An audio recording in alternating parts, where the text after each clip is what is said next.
Vincent Hervouette, j'ai une question pour vous. Peut-on soutenir Donald Trump simplement parce qu'on déteste ceux qui le détestent? Voilà une bonne question que je soumets à votre sagacité.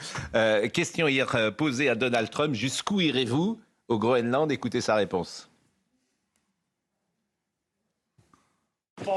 Jusqu'où irez-vous pour acquérir le Groenland? Vous verrez bien. Nous avons beaucoup de travail à faire pour le Groenland. Je pars ce soir pour Davos. Nous avons un certain nombre de réunions pour le Groenland et les choses vont bien tourner. Décryptage avec Vincent Hervouette. Moi, je me garderais bien de faire des pronostics. Vous seriez trop malin pour les relever et ensuite m'accuser de m'être trompé. Donc, il Bon, dit... c'est du jamais vu. En fait, la situation... Vous êtes journaliste international, politique internationale, depuis combien de temps? Longtemps. Bon, est-ce que vous avez déjà connu dans la période contemporaine moderne, comment dire, un changement comme cela de paradigme? Non, c'est vrai, c'est inédit. Depuis le début de l'année, depuis le début 2026, vous avez... C'est tous les jours. Donc le Venezuela, l'Iran, le psychodrame qui a tourné court, tragique. Là, on vient de lâcher les Kurdes du Rojava. C'est passé totalement inaperçu, mais ça a été une trahison de nos alliés qui nous ont aidés à combattre Daesh. Une trahison en race campagne. Et le président Trump a adoubé l'ancien djihadiste, patron d'Al-Qaïda, le président par intérim de la Syrie. Tout ça... revenons au Groenland. Un clou chasse l'autre ou un coup Revenons au Groenland aujourd'hui. Un coup d'État, un coup de force, un coup de théâtre. Que va-t-il se passer au Groenland? Que va-t-il se passer entre les Européens et Trump? Je n'ai pas de boule de cristal, je vous le répète. A priori, au Groenland, ça devrait se terminer par une reprise, une négociation. On reprend le contrôle d'un dialogue et on arrive à une forme de co-souveraineté sur ces arpents de glace. Il n'y a aucune urgence. La seule urgence, c'est le 250e anniversaire des États-Unis en juillet prochain et les élections des mi-termes. C'est la seule chose, le seul enjeu en fait de cette histoire. Au-delà, tout le monde est d'accord pour considérer que les Américains doivent avoir les mains libres pour défendre ce territoire que les Danois sont incapables de développer. Donald Trump. En attendant, nous Français, ce qu'on voit, c'est que le président est en première ligne. Il a chaussé ses Ray-Ban et ses Rangers et il défie le Trump qui adore ça, qui est dans la provoque, qui est dans la surenchère. Et donc là... Est-ce qu'il a raison? Est-ce que c'est la bonne tactique, selon vous, la bonne stratégie? Je parle d'Emmanuel Macron. Est-ce que vous trouvez qu'il est dans son rôle?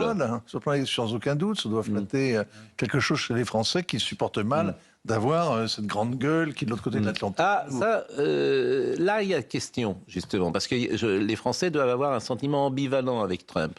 D'abord, je pense qu'ils peuvent apprécier son énergie et un président qui agit sur le réel, et ils se disent, si en France, on avait quelqu'un qui puisse, de la même manière, agir sur le réel, comme sur l'immigration, comme sur le wokisme, comme sur ses décisions... Tout le monde a une opinion sur Trump. D'ailleurs, mais j'ai pas terminé. Tout le monde a une opinion sur tout. Oui, mais j'ai pas terminé ma phrase. Ça, comme avoir un point de vue. J'ai pas terminé ma phrase. Je vous ai dit qu'on avait une relation peut-être ambivalente. Et en même temps, l'ambivalence, c'est quand vous voyez un président français attaqué par un président américain, vous avez envie de défendre le président français, ce qui est bien normal. Oui, surtout quand le président américain vous marche sur les pieds et piétine vos intérêts. Ça, c'est évident. Le problème qu'on a, c'est que il faut avoir, au-delà de la jactance, au-delà de la posture, au-delà du théâtre politique, il faut avoir les moyens d'imposer sa volonté. Quand Trump dit « rien ne m'arrêtera, rien ne peut m'arrêter », on voit qu'une petite panne électrique sur Air Force One fait qu'il a 3 heures de retard ce matin à Davos. Donc, écoutons ce qu'il a dit sur... le président Macron bombe le torse et donc successivement dans la semaine... Il n'a pas arrêté cette semaine, le président, de défier Donald Trump, de rejeter avec hauteur son conseil de la paix, d'envoyer des chasseurs alpins, etc. Ok, c'est 200% de... Je ne suis pas sûr que les producteurs de champagne soient tellement fiers de cette posture, surtout si, au bout du compte, on doit s'allonger. Bon, en tout cas, Donald Trump, il a un rapport particulier depuis bien longtemps avec Emmanuel Macron qui est basé sur l'humiliation. C'est-à-dire qu'il lui avait enlevé ses pellicules une fois sur sa veste. Il y a la séquence des poignées de main. À Charles Melchek, qui lui a dit « t'es pas là où tu es, t'es très discret », etc. Et là, il pointe sur quelque chose qui fait mal, c'est-à-dire Emmanuel Macron ne sera plus au pouvoir dans 1 an. Il le répète sans arrêt. Et effectivement, ceux qui connaissent Emmanuel Macron savent que ça va être un déchirement pour lui, parce que c'est un homme qui aime le pouvoir, régner pour régner. C'est ça Emmanuel Macron. C'est-à-dire que les convictions, c'est pas le plus important, mais le pouvoir, jouir du pouvoir, c'est Frank Underwood dans The House of Cards. C'est c'est un héros de ce type-là. Aujourd'hui, c'est un héros moderne d'ailleurs, un héros de notre temps. Régner pour régner, quoi qu'il arrive. C'est de l'adrénaline. Bon. Oui, oui, mais c'est son problème. Non, oui, pardonnez-moi. L'antenne, c'est ce qu'on aime. La motivation, c'est toujours intéressant. Est-ce que tu as envie de faire quelque chose pour les autres? Est-ce que tu as envie de servir? Est-ce que tu as envie d'être utile à ton pays, à ta nation, etc. Est-ce que tu as envie de faire une bonne émission? Ou est-ce que tu as simplement envie d'être comme ça dans la lumière pour jouir tout seul comme un grand, etc. C'est pas très intéressant. Ce qui est intéressant, c'est de partager, faire une bonne émission et de dire que des choses se passent à la fin de l'émission. Oui, autrement, t'es narcisse, c'est pas... comment? Il n'a pas été élu, et s'il est pas envie de pouvoir, ils peuvent changer de chaîne. Exactement. Alors, écoutons ce que dit ce rapport d'humiliation. Moi, il m'intéresse, parce qu'en fait, on a toujours tort d'humilier. On a, dans la vie privée comme dans la vie professionnelle. C'est une erreur de management d'humilier, c'est une erreur humaine d'humilier. Pourquoi? Écoutez Trump, parce que ça m'intéresse, la psychologie nous intéresse. Écoutez ce qu'il dit. Emmanuel ne sera pas au pouvoir encore pendant très longtemps. C'est un ami, je l'apprécie, mais il ne sera pas à son poste encore très longtemps. J'aime rencontrer des personnes qui sont aux manettes directement. Moi, je ne veux pas faire de psychologie et je ne veux pas faire Stéphane Zweig, mais je pense qu'il appuie avec peut-être un poil de sadisme là où ça fait le plus mal. T'es plus là dans 1 an. Puis le SMS quand même aussi. Hein. Alors, on en a parlé hier, le SMS, effectivement. Mais ça, c'est encore autre chose, le SMS. C'est pas le même registre. C'est une forme d'humiliation également. Hein. Oui, mais c'est pas le même registre de dire, mais attends, t'es plus rien dans 1 an. Oui. Non, mais c'est à la fois un bon négociateur, il a une sorte de génie de la psychologie, c'est sommaire, c'est brutal, c'est terriblement efficace.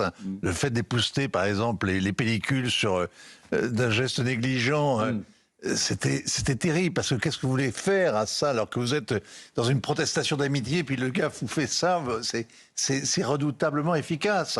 Et en même temps, il y a quelque chose qu'il faut bien comprendre, c'est que l'image que projettent les Français, notamment à Hollywood, dans le cinéma américain, vous qui aimez le cinéma, l'image du Français, elle est désastreuse. C'est le type arrogant qui fait toujours ami-ami avec les gens corrompus. C'est une image absolument abominable que le Français a dans le cinéma américain, dans la culture populaire. Franchement, si. Et là, Donald Trump, en traitant avec un mépris surjoué Emmanuel Macron, il est raccord avec une bonne part de l'opinion américaine. Georges Fenech. Si le président américain se permet une telle désinvolture à l'égard de notre président, c'est parce qu'il sait bien, comme nous tous, que notre président n'a plus aucun pouvoir dans son pays et qu'il se soumet à Olivier Faure pour le budget, qu'il massacre sa seule réforme qui était celle des retraites, et qui n'a plus aucun rôle à jouer en intérieur. Oui, mais il pourrait hausser les épaules. Vous avez un président qui est nu aujourd'hui, qui n'existe qu'à l'international, et l'international, il se retrouve... Joachim Le Floch-Imad. Il y a un très bon édito de Vincent Trémollet ce matin qui explique qu'une France qui vit à crédit peut difficilement avoir du crédit dans les affaires du monde. Voilà. On voit aux images que vous avez montrées que Trump a une obsession, une constante, c'est le rapport de force. Maintenant, je me demande s'il est réellement en position de force à l'heure actuelle. Quand on voit le désaveu de la base MAGA sur tout ce qui se passe au Groenland, 75% des Américains qui sont contre la reprise par la force du Groenland, des difficultés économiques quand même très sérieuses aux États-Unis sur le front du logement, sur le front de la santé, des boîtes américaines qui ont perdu 250 milliards de dollars avec les sanctions douanières. Donc il y a quand même un monde où Trump pourrait reculer. Il a fait sur le Panama, il a fait sur le Canada qui devait devenir le 51e État américain. Donc tout ça, ça doit nous enjoindre à comprendre que l'Europe n'a pas à se coucher, qu'elle doit... Sarah Salman. Pour humilier quelqu'un dans la durée, il faut que la personne se laisse humilier. Si Emmanuel Macron tapait du poing très fort et envoyait promener Donald Trump dans les mêmes termes, peut-être qu'il le respecterait un tout petit peu plus. C'est aussi parce qu'on est habitué à se coucher de façon régulière, que ce soit face à l'Algérie, que ce soit dans différents domaines, qu'il se permet ça. Quand Zelensky a répondu à Donald Trump, on a vu ce qui s'est passé. Je ne crois pas que ce soit une bonne solution dans le bureau ovale. Quand Volodymyr Zelensky a osé répondre à Jake Sullivan, ça a mal passé. Écoutez, en face à face. Écoutez Emmanuel Macron qui a dit rester calme. Alors j'ai vu que l'exégèse sur les lunettes hier avait été. Alors on ne sait pas. D'ailleurs on ne sait pas pourquoi il souffre d'un œil. Il avait un œil rouge lors des vœux aux armées, mais ça doit être... En tout cas, ça fait parler. Effectivement, parfois. Battu quand même. Non. Il a peut-être été battu. Non, s'il vous plaît, je vous en prie. C'était un propos à caractère humoristique. Voilà, c'est bien. En tout cas, c'est bien que ce soit vous qui le disiez. Je préfère que ce soit vous qui le plaisanter, évidemment. Mais j'avais bien compris, et ce n'était que plaisanterie. Alors, écoutons Emmanuel Macron qui reste calme. Qu'on reste tous calmes.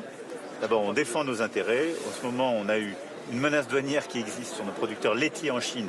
Donc, on se bat pour défendre leurs intérêts, comme on l'a fait auprès des producteurs de cognac quand ils ont été touchés par des tarifs en Chine, et on a obtenu les résultats. On a encore quelques producteurs individuels, indépendants, que je n'oublie pas, et donc on fera valoir nos droits. Mais il ne faut pas se laisser impressionner. Et je crois que c'est aussi ça ce qui est important, c'est qu'on doit défendre nos principes, on doit défendre nos intérêts, sans être agressif, nous ne le sommes pas, en nous faisant respecter ce que nous faisons, mais sans se laisser impressionner non plus. Je dirais que c'est un allié encore, Donald Trump, quand il parle comme ça, quand il fait fuiter vos... C'est à lui d'apporter la réponse. Ce ne sont pas tout à fait les comportements qui vont avec, en effet, cette qualification. Écoutez, on peut être... Non, vous n'appréciez pas? Et c'est quoi nos intérêts? Il y a un côté spectacle, si vous voulez. Alors là, le président prend la posture de l'homme sage qui refuse la surenchère. Mais bon, c'est le même qui déclare qu'il préfère le respect au brut.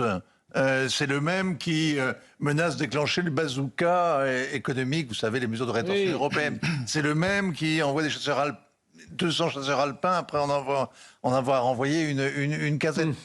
Il y a quelque chose, il y a un tel décalage entre le discours et les faits. Il y a des moyens de rétention sur les Américains. Il y a des moyens de tenir Donald Trump en laisse. Oui, la France a des investissements lourds. Il y a des investissements américains en France. C'est combien de milliards? 170 milliards par an. C'est pas rien. Hein. Bon, il suffirait que les Danois et les Norvégiens retirent leur fonds de pension qui finance la dette américaine. Là, vous entendriez le lobby militaro-industriel américain, le Congrès et tous ceux qui ont intérêt vraiment à ce que ça se passe bien entre l'Europe. Mais le président, je termine juste d'un mot, rassurez-vous, le président français, quand il parle, on a l'impression qu'il parle au nom de l'Europe.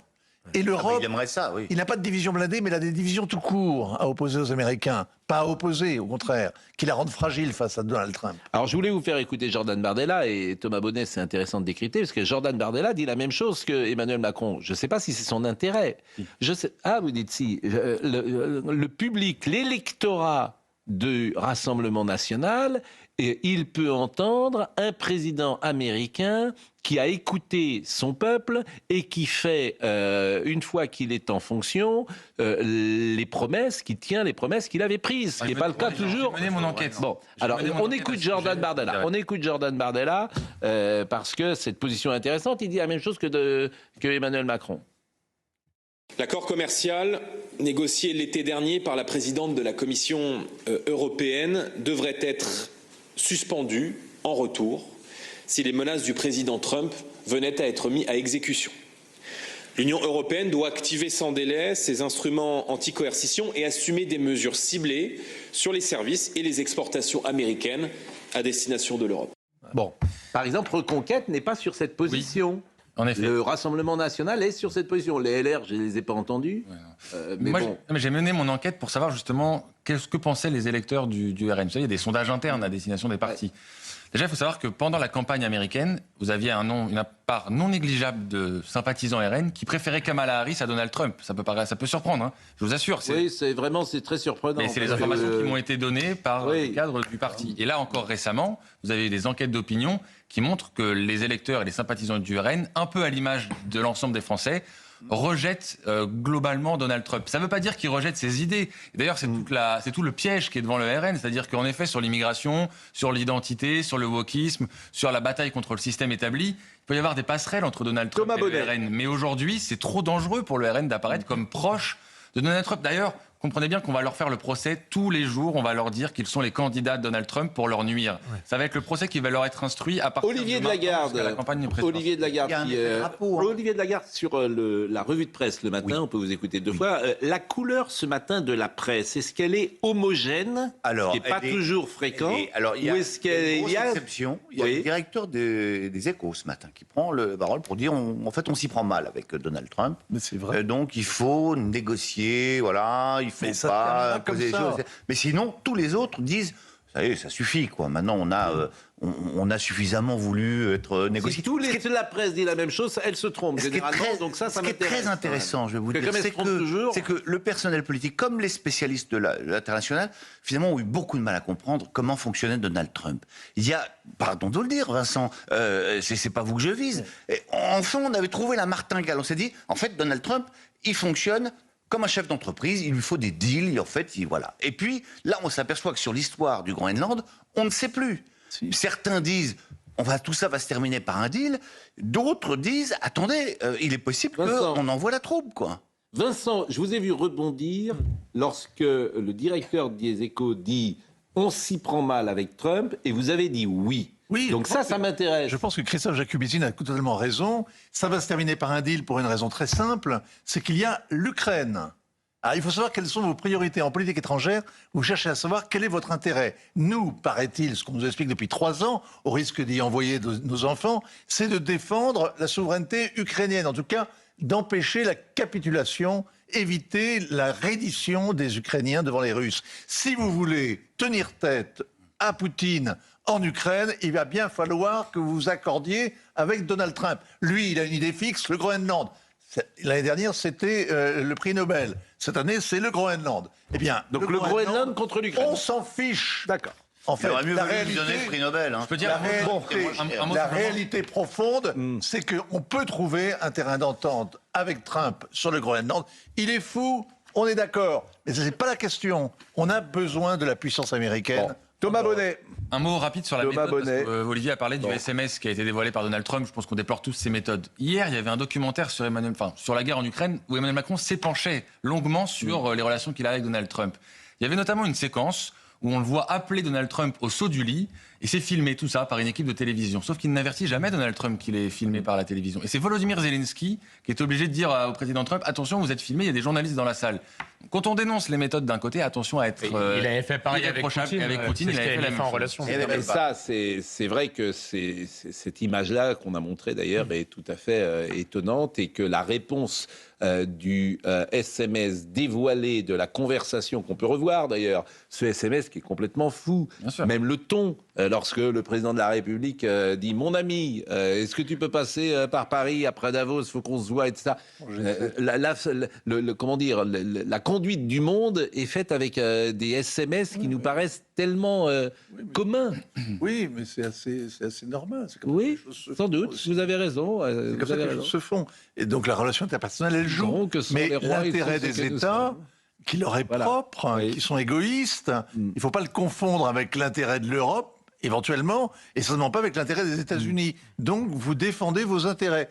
Quand le président veut réunir un G7 à Paris au lendemain de Davos, parce qu'il préside le G7, parce qu'il veut être à l'initiative, il veut montrer qu'il est en action, il veut montrer qu'il ne se tourne pas les pouces à l'Élysée en attendant sa retraite. Eh bien, Donald Trump, il rentre pas dans ce jeu-là.